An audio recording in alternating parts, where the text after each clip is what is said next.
تو وہاں پر حالانکہ خالص عقلیت کی روح سے وہ عقلی مذہب نہیں ہوگا یا عقلی مسلک نہیں ہوگا. اسی طرح امامیہ سے متعلق بھی یہ ہے کہ وہ اپنے آپ کو ایک ریشنلی عقلی مسئلہ، ہم اس پہ آگے بات کریں گے جب ہم ان مختلف مکاتب فکر پہ گفتگو کریں گے، تو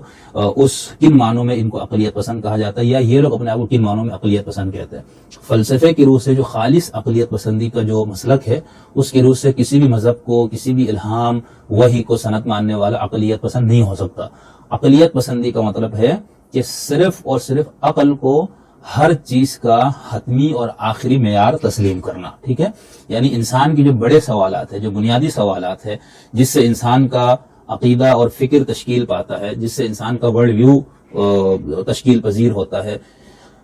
انسان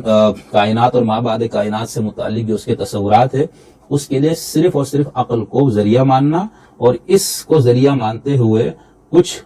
وہابی اور قبل تجربی تصورات کے اوپر ایمان لانا، اس پہ اعتقاد رکھنا، اس طرح سے یہ عقلیت پسندی کا مسئلہ کہلاتا ہے. اور اس مفہوم میں ان لوگوں کی ہاں عقل جو ہے وہ ایک سورس آف نالج ہے، ایک ذریعہ علم ہے، کہ آپ خالص عقل کے ذریعے ان تمام سوالوں کا جواب تلاش